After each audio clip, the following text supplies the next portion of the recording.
Bem-vindos a mais um reporte mensal da Novos Capital. Eu sou Vitor Ari, sócio gestor de crédito, e hoje eu vou falar para vocês um pouquinho sobre o mês de março.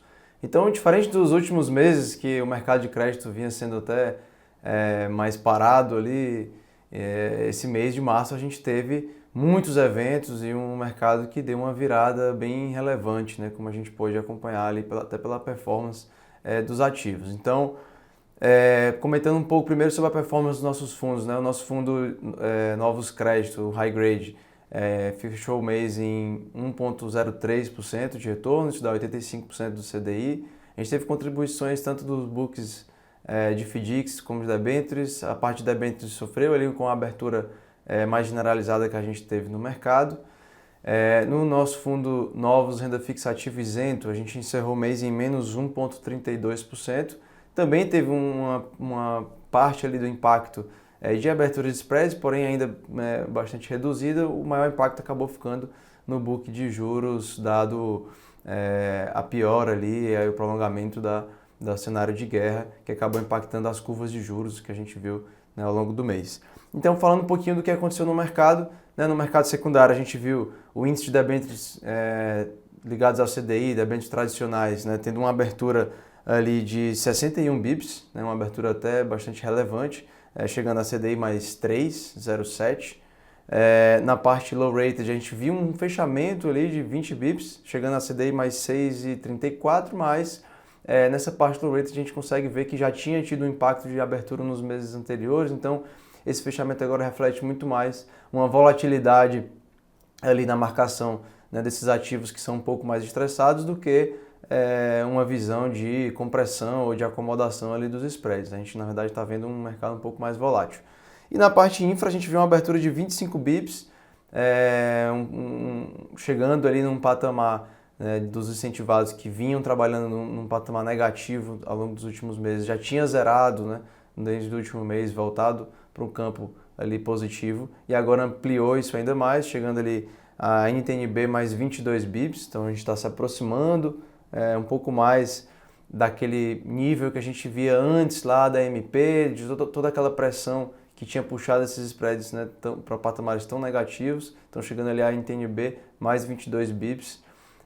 Lembrando que em junho do ano passado a gente estava num patamar de NTNB mais 50 bips, que era o patamar que a gente estava antes da MP.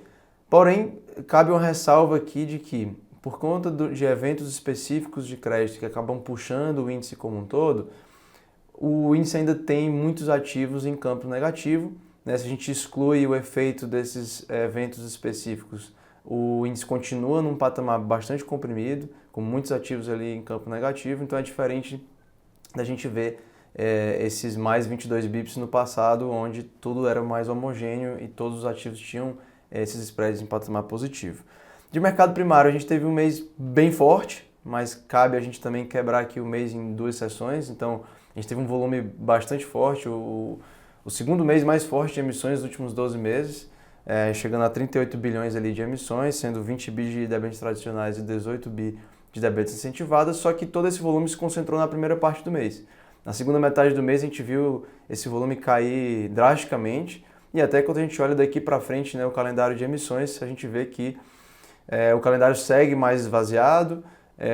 A gente tem a percepção de que num cenário onde os spreads estão abrindo no secundário, de que a gente está vendo muitos casos ali de eventos de crédito, de recuperações extrajudiciais e o investidor um pouco mais nervoso, um pouco mais cauteloso, isso, né, impacta na demanda e as empresas já têm tido uma dificuldade um pouco maior de colocar novas emissões. Então cabe a gente monitorar como que vai ser esse calendário daqui para frente, mas que a gente viu um mês que foi bem robusto, mas que já demonstra um arrefecimento, né, daqui para frente. E aí, acho que o mais importante da gente destacar foram os eventos que aconteceram nesse mês, né? O mês foi muito impactado por diversos cases ali de estresse. Então, a falar dos principais dele ali, que foi GPA e Raizen, em menos de 24 horas a gente viu duas massivas, né, recuperações extrajudiciais, uma no volume de 4,5 bi ali de dívidas financeiras e outra no volume de 65 bi, né, uma das maiores da história do país, que foi o caso de Raizen. Além desses casos de recuperação extrajudicial, a gente teve alguns outros casos de estresse, como Braskem, CSN, Liga Telecom. Então a gente viu casos que são empresas que vêm em deterioração, vêm demonstrando balanços extremamente preocupantes ali, né, em números que vêm sendo seguidos de pioras, inclusive tendo o rebaixamento dos seus ratings, né, por conta disso, e isso reflete no movimento do mercado secundário. A gente vê que os spreads desses ativos tiveram um impacto abrupto. A gente viu os nomes negociando ali de 20, 30, 40% do seu valor de face.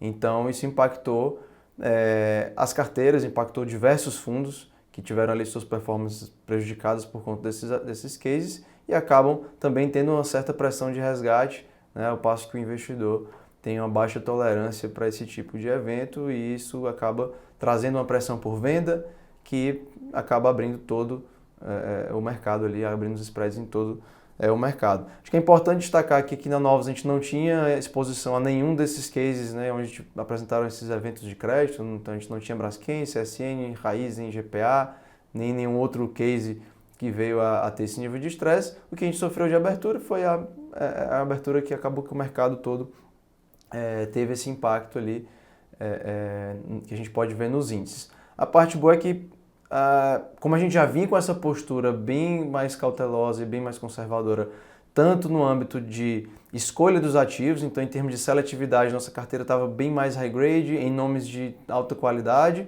como também em nível de exposição. Então, imaginando que isso podia impactar o mercado como um todo, nosso nível de exposição já vinha de duration bem baixa, caixa bem alto, então baixa exposição. Então a gente vê que agora essa nossa tese vem se concretizando, algo que a gente já vem falando há muitos meses, até que a gente passou muitos meses, né, bem conservadores e alguma correção não acontecia, mas a gente até comentava, se puxar ali reportes anteriores, a gente falava que a gente não sabia o quando que podia ter alguma correção, se isso ia demorar um mês, 2 meses ou um ano, mas que alguma correção precisava acontecer, porque você via preços e fundamentos ali sendo descasados, né? À medida que as empresas vinham tendo uma piora de performance, a gente via os spreads comprimindo, tendo um afastamento ali de preço e fundamento, e por isso essa nossa postura mais cautelosa. Então, essa postura começa a se pagar agora, por mais que a performance não venha tão boa, mas essa postura cautelosa faz com que a gente tenha um impacto menor do que o que a gente poderia ter, ou do que pares que estejam com um perfil um pouco mais agressivo. E aí, passando pelo posicionamento dos fundos, né? No Novos Crédito, o nosso fundo High Grade, a gente encerrou março com 46% de debêntures, 19% em FDICs e 34% em caixa, então uma posição bem robusta em caixa, com a duration ali do portfólio em 0,9, então a gente continua com essa duration abaixo de um ano, né? Bem baixa ali, para ter um impacto menor, e uma carteira que tem 78%, né, das debêntures concentrada entre AAA e AA, então é uma carteira que tem um nível de qualidade também bem robusto, lembrando que não temos nenhum ativo com rating abaixo pelo menos de A no portfólio, então uma carteira que tem esse nível de seletividade. No Novos Renda Fixa Ativo Isento, a gente encerrou ali com 52% comprado em debêntures, né, e 48% em caixa, então também uma alocação que está bem reduzida, com a duration bem reduzida também, que está em 2,7 anos, que para ativos de infraestrutura, né, que são emissões mais longas, acaba sendo um nível bem baixo. E também uma alocação super high grade que se concentra 75% ali em ativos AAA. Então tem esse nível de seletividade também bem mais high grade. Com essas aberturas de spreads, né, que a gente pode ver de 70 bases ali na parte do índice de debêntures tradicionais, 25 bases ali do índice de incentivados, a gente vê que começam a aparecer algumas oportunidades, os níveis de preço começam a ficar melhores, então isso é importante para a gente poder usar esse nosso caixa, voltar a aumentar a alocação, mas ainda não é o momento. A gente acredita que esse nível de correção ele ainda pode piorar um pouco. As performances dos fundos que começam a ser refletidas, né, agora para os investidores podem ser um trigger para movimentos de resgate, e esse movimento de resgate faz com que mais vendas aconteçam, o spread abre ainda mais. Então esse movimento pode piorar ainda um pouco, então a gente continua com uma postura conservadora, mas bem atento para a gente ser muito rápido na hora que a gente acreditar que esse movimento já passou e que o mercado pode vir a virar. Então a gente acha que é nesse momento que a gente pode ter muita oportunidade para capturar, com esse nível de caixa que a gente tem para poder usar esse caixa e fazer boas compras ali, com boas alocações. Então é assim que a gente está posicionado, essa tese que a gente já vem comentando há muitos meses vem se concretizando e a mensagem que a gente deixa é que a gente está bem preparado para conseguir capturar esse momento de oportunidade. Então estamos à disposição para sanar qualquer dúvidas que tenham. Acesse o nosso time e até a próxima.